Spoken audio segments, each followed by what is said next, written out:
Okay, welcome to LCB. Today, we're talking about a few news items. We had a couple things drop, nothing crazy. And then we're doing a review of the much talked about Nicolas Cage picture called Longlegs. And I'm very curious to see where we both land on this because it is a movie. It's very difficult to even describe how much hype this got, especially for like a horror movie. Like this had a ton of pre-release hype. Lots.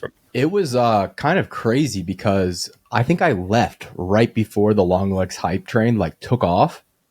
And then when I got back into the US, I pull up my Twitter feed and that's all anyone was talking about. And I was like, what the fuck happened? While I was gone, where this movie just came out of nowhere. I mean, nowhere.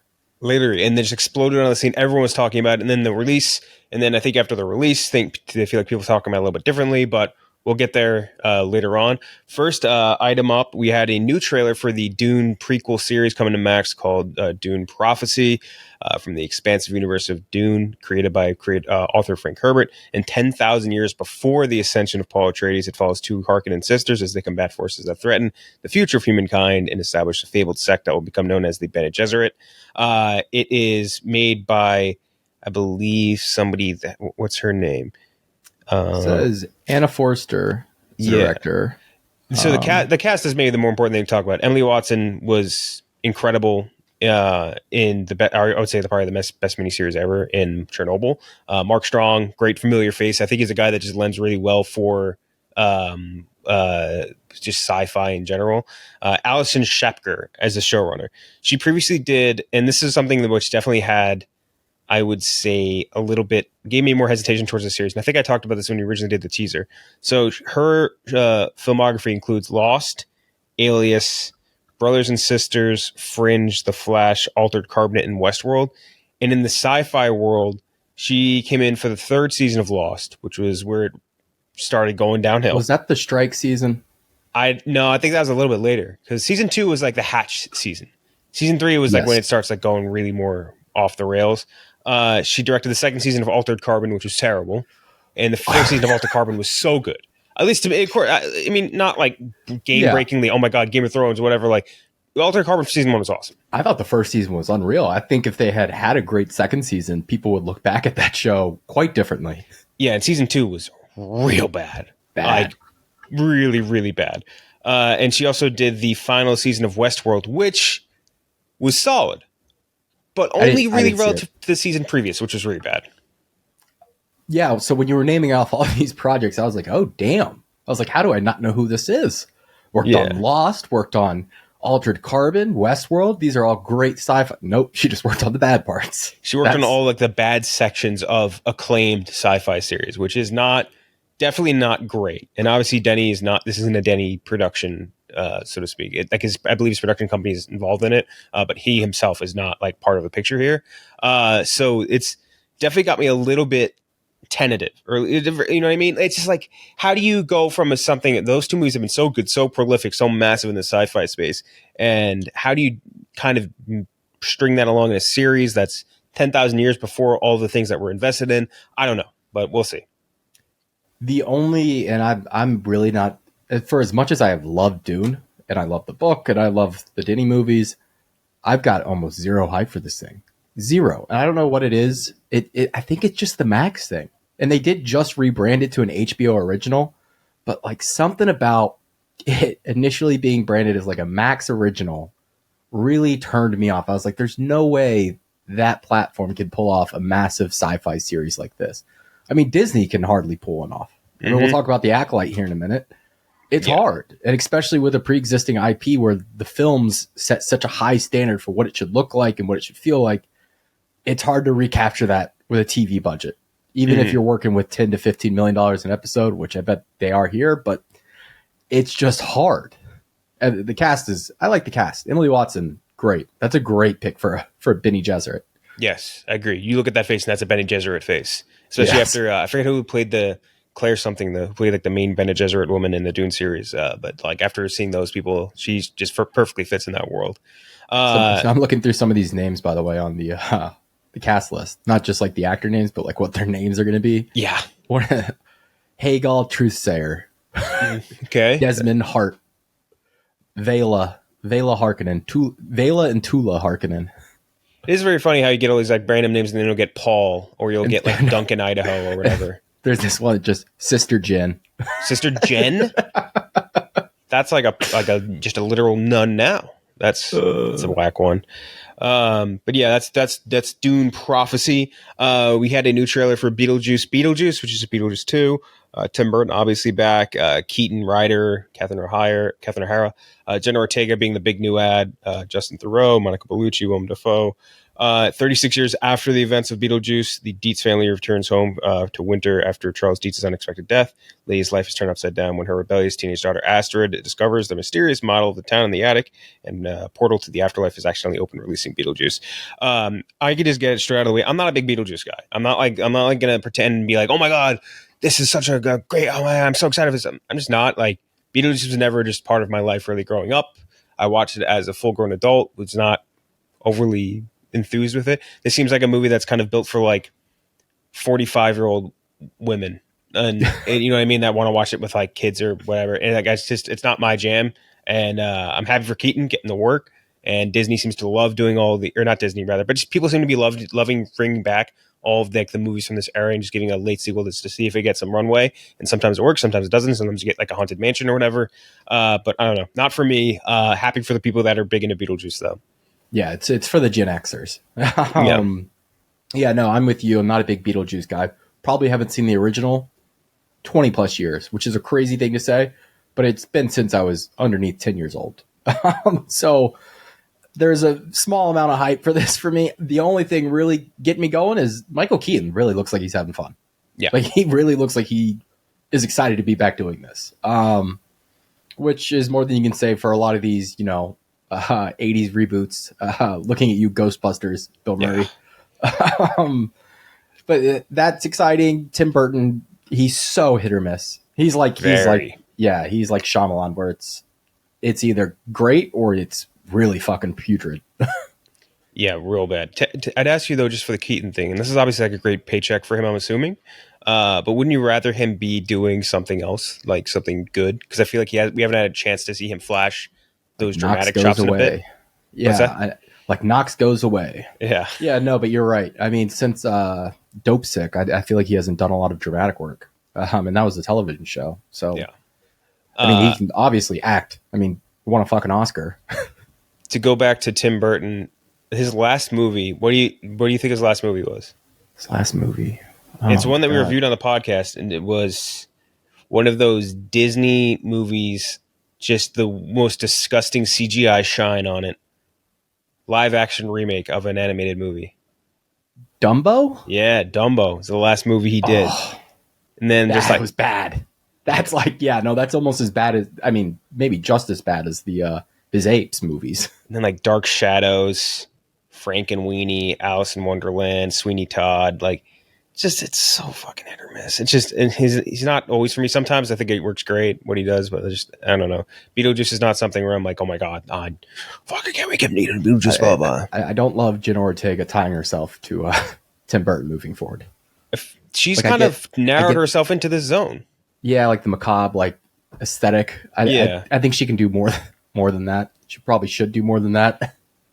What's in her more recent filmography? Let's see. She was in Iron Man 3. Get her teamed up with, she's going to do like this gothic macabre shit. Like, get her teamed up with fucking Robert Eggers or something. Yeah.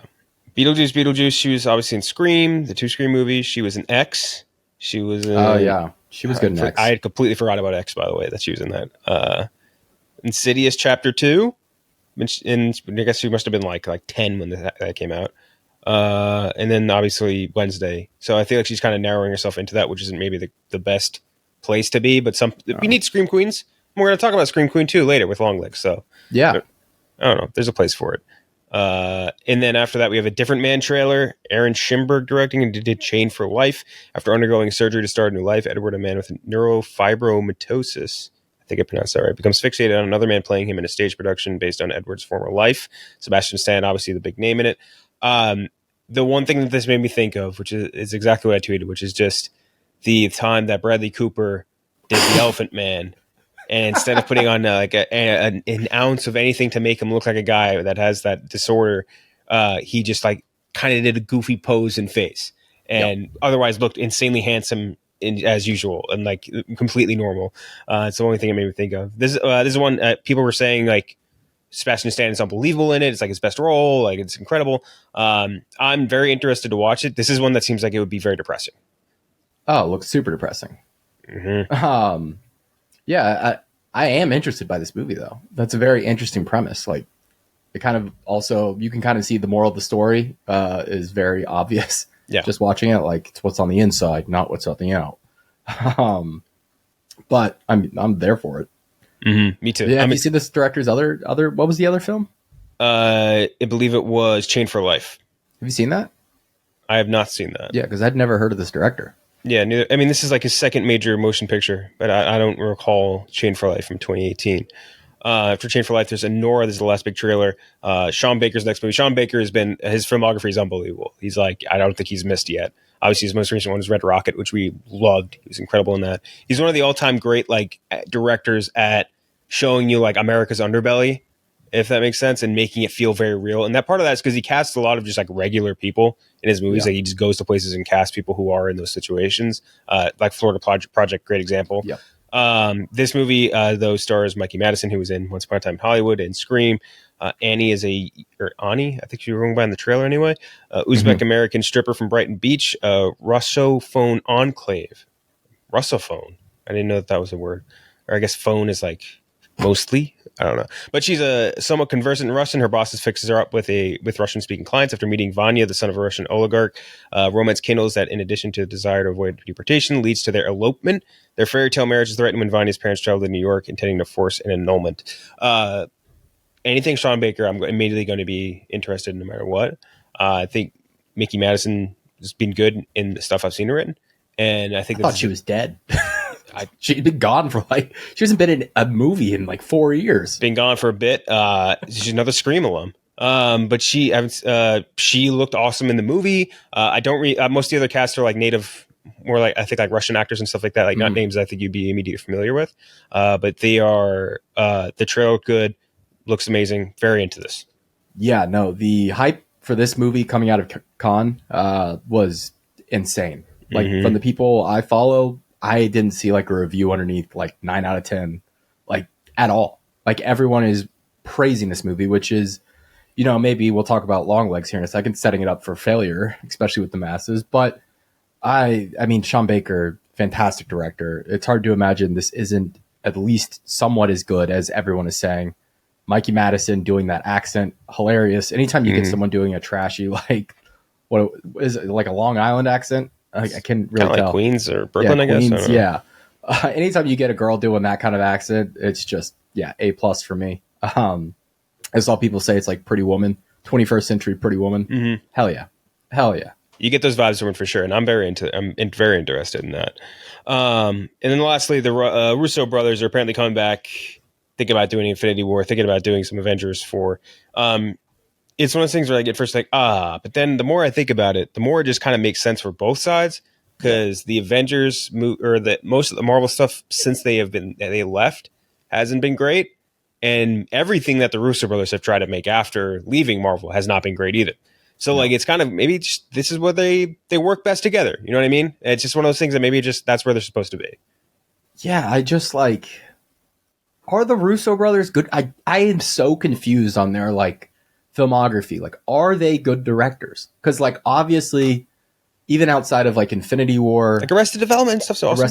Yeah, they have like The Winter Soldier was great. Yeah, Arrested Development, fantastic.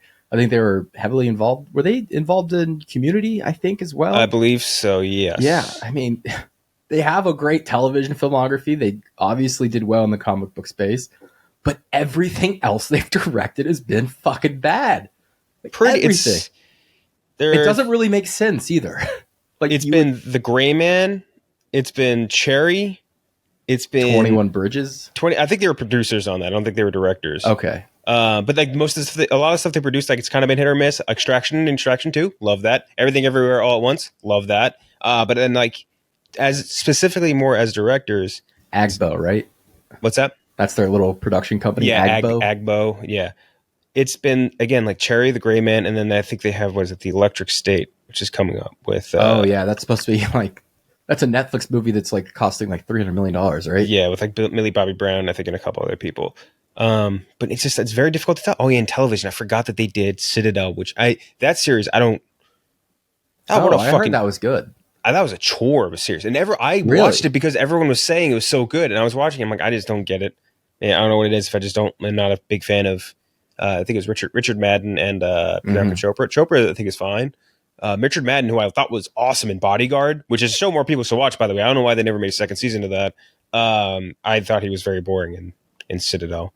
But yeah, I mean, I think this is a marriage that's supposed to stay together. I don't think they're supposed to go off on their own without each other. It's like Blink-182 getting back together. It's like, Tom, quit looking for aliens. Just come on, come back. Let's get the band back together. You know, we're better together. Like, yeah, I think it works. It's good. I think it's good for both sides. I don't know. Do you feel that way? I do. I think if nothing else, they clearly understood how to collaborate with other creators and had a really clear understanding of like the big picture. I mean, yeah.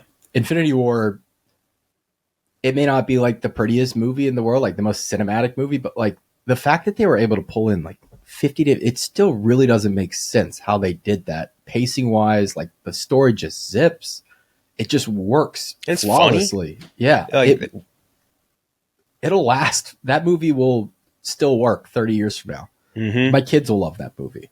Yeah. I mean, again, when you said Winter Soldier too, unbelievable. Yeah. So yeah, I mean, the big thing here is like, what is Marvel doing with it? Like they also, I think Avengers, like all these Avengers movies have basically, they've taken their subtitles off and they don't know who the villain's going to be still. They really don't know what they're building towards. It feels like who's going to be the Avengers. I don't know. Secret Wars could be either the best movie ever or the worst movie ever. They just need to rebound. And obviously Deadpool and Wolverine is hopefully going to be something like that for them. People have seen it. Apparently they like it a lot. They say it's like return to form. So who do you think Lady Deadpool is? I'm surprised it hasn't leaked yet. It's fucking, what's her name? Blake Lively. Yeah. Blake Lively. Yeah. I think that too. I think there's no shot it's Taylor Swift. Yeah. Although they are like best friends, right? Yeah. I think they are friends. I thought they were like super friends. I don't know why I thought. Oh, Blake and Taylor? Yeah. I thought you meant Taylor and Sean Levy. I was like, no, I have no fucking clue. No. No. And then just to be like, what, her first movie role since Amsterdam, where she gets thrown under the car. So funny. It's a fucking random thing to take. That clip needs to be blasted out once a day on Twitter. Yeah, it's so funny. She gets just like absolutely pummeled. And I forgot about cats, man.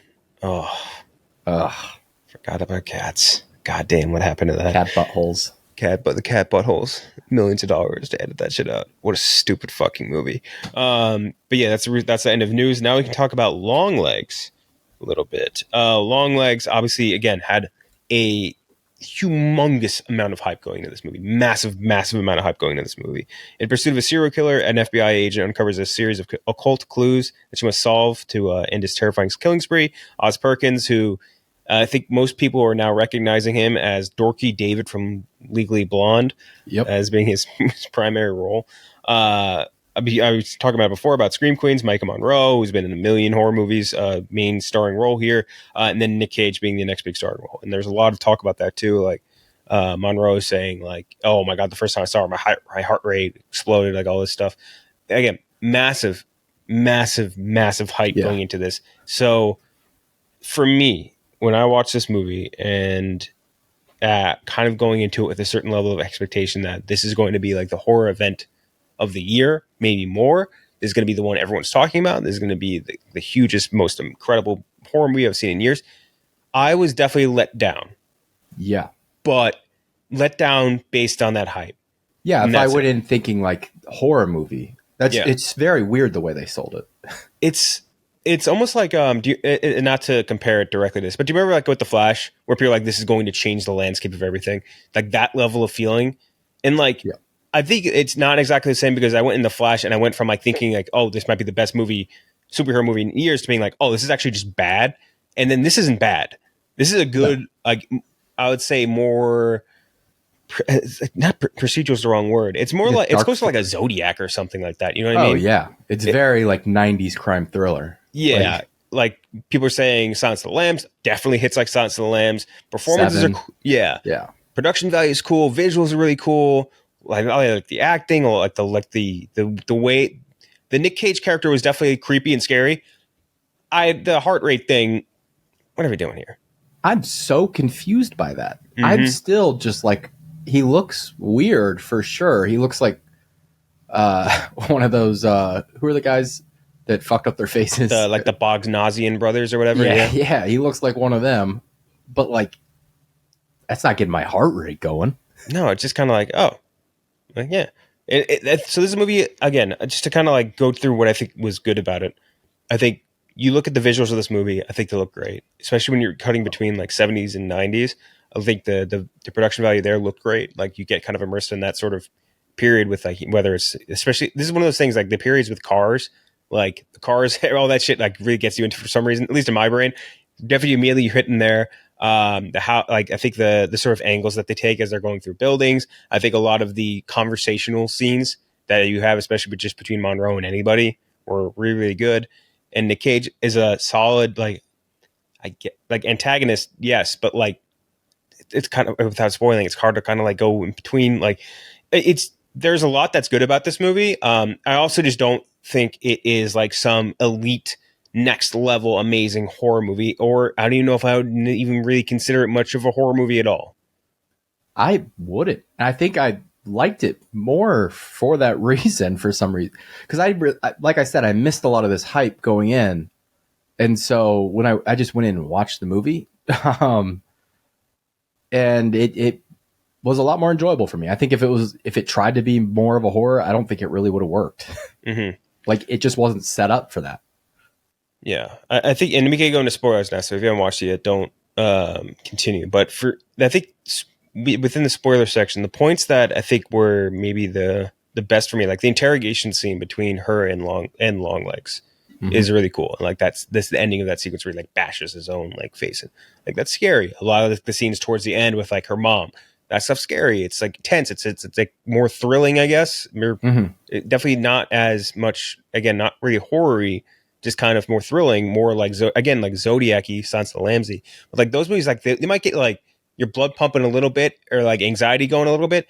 It's not. It's not a horror movie, and that's fine. Maybe they mismarketed that. I think as a crime thriller, this definitely works really well. Oh, yeah. Maybe it could have done a little bit. It would have been better if it wasn't actual like magic-y. You know what I mean? Like if it was just like this, the magic part of it wasn't real. Like that would make it a more serviceable crime thriller. Yeah, that's really where it's the ending twist, and like, I guess not much of a twist. It just ends up being kind of what the whole movie sets up. But I really had wished that, they think that they're dealing with, or she thinks that she's dealing with something beyond like the realms of men and like something supernatural, paranormal, something evil. And then it actually just ends up being an evil person versus an evil, well, the fucking devil himself. Like paranormal force, yeah. Yes. But like the whole lead up to that final act is fantastic. Like you mentioned the interrogation scene with Cage. The same with Kiernan Shipka, who I didn't even realize was Kiernan Shipka until like 2 days after. Fantastic. Her co-lead, who was that? What was his name? He was so good. He was good, yeah. As like the straight man. Agent Blair Underwood. Yeah, there you go. Fantastic mom, Alicia Witt, who we talked about Dune before. She played Aaliyah in the original, which is kind of nuts. Very crazy. She was great. Yeah, the acting across the board, fantastic. Cinematography, just beautiful. Beautiful. I mean, just so well lit throughout the whole movie. Atmospheric. Loved it. But yeah, that final twist, and I still really like the movie, but it could have been great, I think. Like all-time great if it just stuck to being a crime thriller versus trying to bleed into that supernatural horror. Yeah, it's almost like when people, when they have like the ice cream, like an ice cream machine, and they'll do like the twist vanilla and chocolate or whatever. Like it's like this person did like 95% vanilla and like, fuck it, just like a little bit of chocolate in there. And like that to me, like if you just stuck to the vanilla or you just stuck to chocolate, like it would have been a little bit better. If you just stuck to pure crime thriller, or you kind of abandoned that and went more into the occulty magic-y shit, you might be a little bit better off. But I think this sort of like feeling the execution of it being like a more traditional crime thriller based in reality, and then just like bang hit you with one dash of occult magic, paranormal magic. I'm just kind of like, I didn't totally dig that, but like most of the stuff's really good. Yeah, I think it honestly is way scarier too. Like Silence of the Lambs and Seven and all these kind of these 90s movies that it's very clearly kind of cribbing off of, or at least it's taking influence from, for sure. Those are so terrifying because those are just dudes. They're just dudes out there, and they kind of like you leave the theater and you're like, those fucking people might be out there like that. Like That's way scarier than, you know, at the last second at the 1 yard line being like, never mind, it's the fucking devil. Like, yeah, I don't know. It's not like it's even like a cop out, because you didn't need a cop out at that point. You could have just been like, this is just an evil dude. Yeah, it could have been like it's the church, like, which I think is kind of thematically what they're trying to do. Yeah. Everything Osgood Perkins says about this movie, I'm not sure. It's kind of like with Alex Garland in Civil War. He's like, I let this get away from me a little. I don't know if he fully understands what he put out, or his end product does not resonate, I think, the way that he thought it would. Yeah.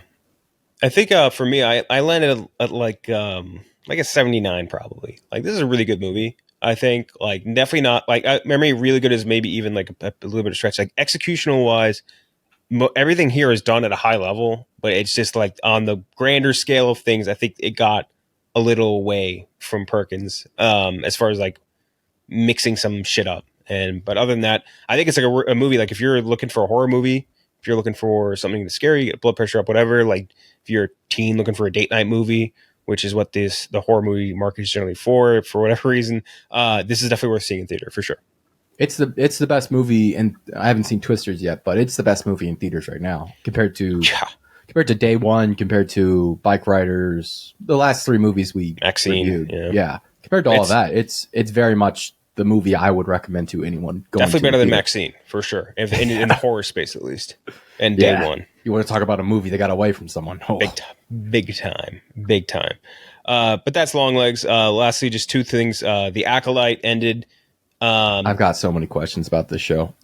So the Acolyte ends. They tease a big character right as like a fadeaway buzzer beater. They give you a little bit of. Let's go straight to spoilers if you haven't seen it yet. It's not even like a show without spoilers. I feel like they're a massive thing, but whatever. I think if you haven't watched it yet, you're never going to watch it. Exactly. Yeah. So they tease a big character at the end. They tease the Yoda at the end. Darth Pelagius. This show has been such a fucking mishmash of really cool, good shit and really, really bad shit. And not even just like episode to episode, which is also kind of true, but like scene to scene. Like for one scene in this movie, you'll get like a really cool fucking lightsaber sequence or force sequence. And you're like, damn, that's cool. I haven't seen anything like that in Star Wars before. And then next thing you get this bullshit where he's like jumping off of the roof in like a really, really bad ripoff of like a wuxia like wire fighting thing that looks like dog shit. And like everything about this show is just so fucking inconsistent and so frustrating, because you could see the good things in this show that could carry this to another level, and just surrounded by dog shit. And it's not a show where I watch it, I'm like, wow, second season, can't wait. And they set themselves up very clearly for a second season. It's a show where I watch it and I think Headland, the showrunner, she's got to go. She I think got a little bit in over her head. Maybe I forget what her origin was, but she did a very poor job at stitching this all together. Yeah, I mean, just going off like some of the stuff I've seen on Twitter, which is like not the best way to consume this stuff at all. I probably should just sit down and watch it, but there's other things to watch, and that's just towards the bottom of my list, very far down. Mm-hmm. There just seems to be like, the inconsistency. Like, I'll see a cool lightsaber fight, and then the next thing I see is that, the wire, the Crouching Tiger, Hidden Dragon scene. Yeah, that was bad, dude. And then I'll just see like stuff that doesn't really make sense in terms of what I'm obviously not the biggest Star Wars fan, but like, I'd say I'm like right in the middle of like most people in America, which is like, there's just canon stuff that doesn't make sense to me. Like, I'm like, oh, they can just turn their sabers a different color, like in their hand. I Yeah, never knew that. That's like a Legends thing that they brought into canon, I guess, from Like what stuff everyone's like telling me. that. Yeah, there's just been a big thing with the. They've done so much lore stuff in the show. It feels like, which is weird because it's a television show. There's also a scene in this where towards the end, and I didn't see anyone really mentioning this, but me and Robbie Fox and Jeff were also talking about it together. There's a scene where the Sith Lord is like, "Oh, I can wipe your memories if you want," and goes like this and wipes this girl's memories. Like that has such massive, insanely huge implications to the Star Wars universe as far as like a Force power goes.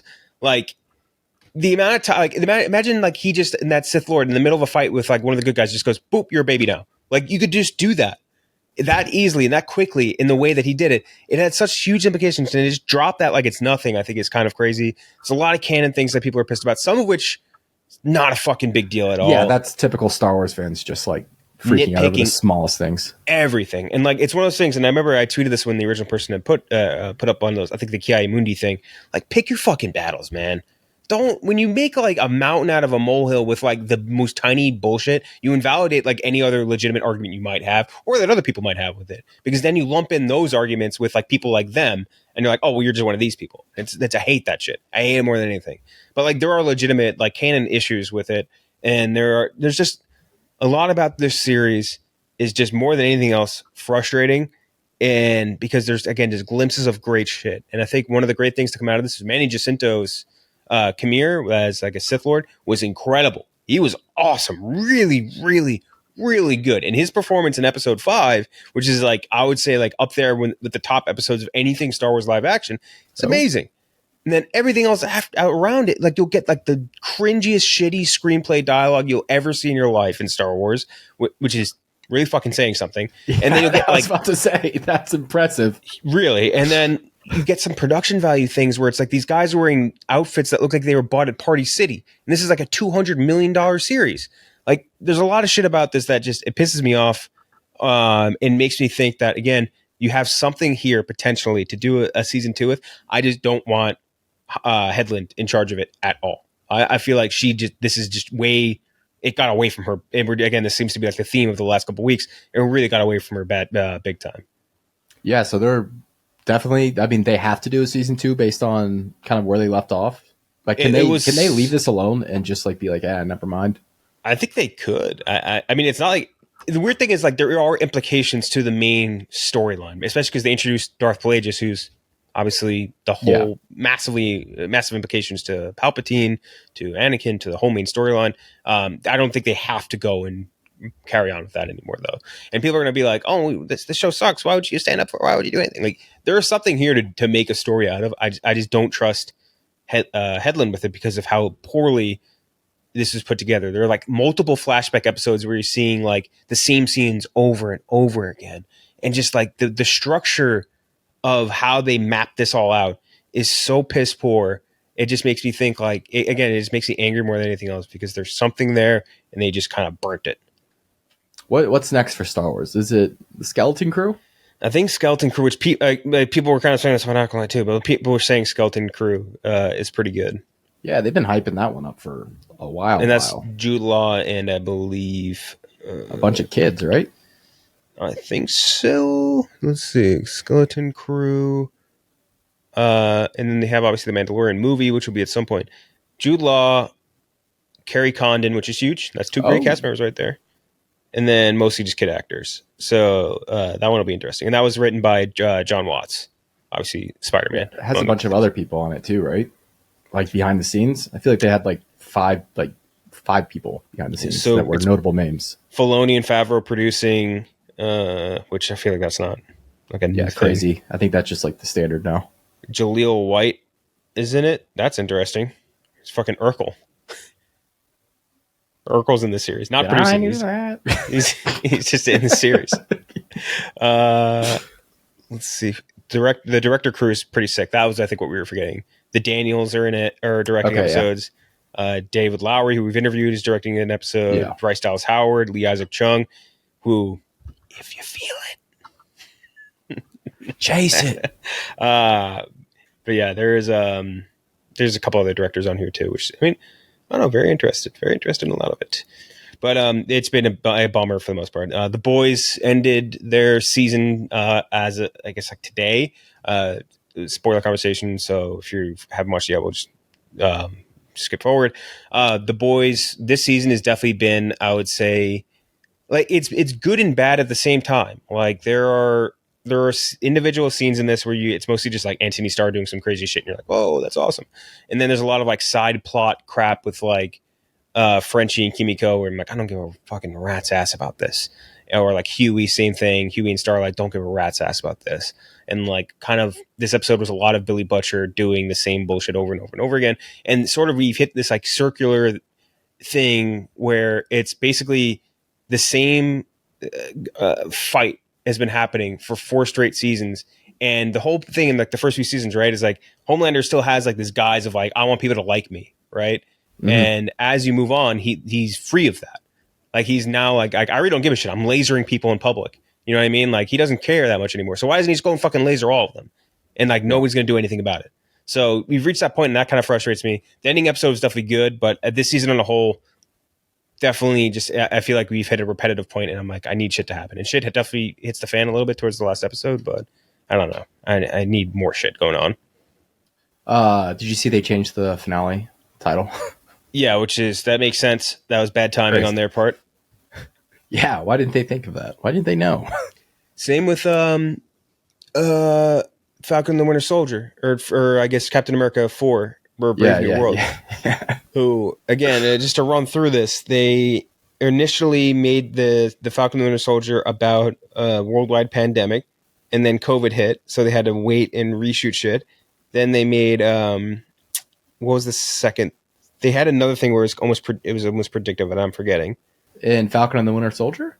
I believe it was originally for Captain America 4. Oh, Captain America 4. That's because they had an assassination. They had a literal assassination. But there's another thing we're missing too that I'm forgetting that they also had to do reshoots for. But these Sabra.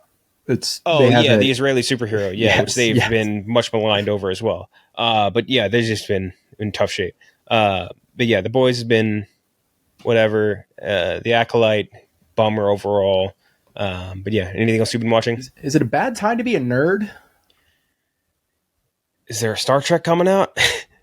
I feel like they've made like 15 series and I haven't seen a lick of any of them.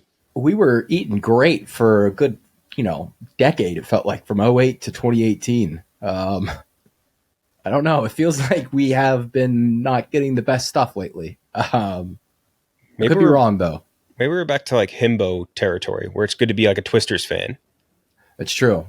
This is all Glenn Powell's fault. Yeah. He's making hot guys cool again. He's making it uncool to be a nerd. Fuck. Marvel's on the downswing, like all this shit. What else we got coming out soon? So next week, I think Deadpool and Wolverine would be the 26th. That could be good for the nerds. That would be good for the nerds. Harold and the Purple Crayon. Oh no. The Instinct. Oh no. Zach Levi has done, actually, it's all his fault. It is kind Shazam came out in 2018 and he's done irreparable damage to the nerd community. So you got Alien Romulus coming soon. That could be a good thing for the nerds. Although I don't know if you consider Aliens nerd adjacent. Yeah, it's close enough. We have, let's see, the Deliverance. We have The Crow. The Crow looks so bad. Terrible. So fucking bad. Have you seen the posters for it? Yeah. They're like Venom. They're like Venom Let There Be Carnage level bad. Yeah, like this sort of like false edginess feel to them. City of Dreams. What is that? Beetlejuice Beetlejuice. Transformers 1, which actually looks kind of charming. I think that looks terrible. I don't know. I'm kind of into it. Then A Different Man. Then Megalopolis. Oh, that's for the nerds. Yeah. That's for somebody. I don't know who. It's definitely not for Francis Ford Coppola. He's gonna be. Think about how broke Kevin Costner is going on Horizon. It's gonna be that tenfold for Francis Ford Coppola and Megalopolis. He's still got his hotel chains. Don't worry. Don't worry. I can't wait to go stay in one. Terrifier 3 coming soon. Do you see he's opening up? By the way, Coppola's opening up a movie themed hotel. A movie themed hotel? Yeah. Where? I think, I don't know. I don't know, but I saw the headline, so it must be true. Venom: The Last Dance. Oh. Yeah, it's pretty bad. It's pretty bad for us. Gladiator 2. great. Even the video games coming out aren't for us. They're fucking college football 25. What am I supposed to do with that?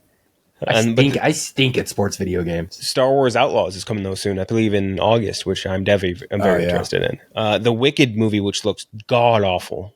Well, that's just theater kids. We don't accept those into the nerds. Then Moana 2, Kraven the Hunter. That's still coming out. That's coming out in December. That's a summer movie. That's not a December movie. I can't believe they're doing that. That's fucking crazy. You know who's in that? This has a weirdly fucking stacked cast. Holy shit. I knew ATJ. Russell Crowe. I knew Russell Crowe. Christopher Abbott's in this. He should be...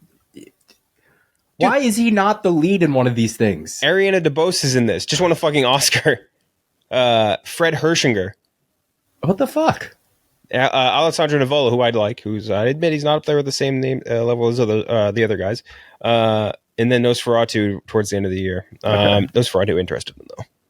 Yeah, that's gonna just absolutely rip. So it's gonna lose $80 million. I can't wait. Yeah, it's gonna be tough. I hope he never turns a profit. I hope he's like Paul Thomas Anderson. Just never make a dime. Yeah, he just needs a rich wife. Yeah, even like Denny's made it there. Denny's made it past like the point of like, not just making dog shit returns. Now he's got Dune. He's making money again. That's true. That's like his first one, I'm pretty sure. Yeah, it was not even Dune 1, Dune 2 specifically, because Dune 1 was like dead center of COVID. Yeah, rough year for the nerds overall. But we'll be back next week with a new episode. We'll think of something good to watch, because most of the stuff that's coming out until Deadpool's not great, and I don't want to have to wait until after Deadpool's over. But we'll find something to review. Maybe we'll do Twister. We can do Twisters. Yeah, true. Duh, almost forgot Twisters is today/tomorrow. So we'll do Twisters next week. So make sure to check that out, and then we'll get back to that.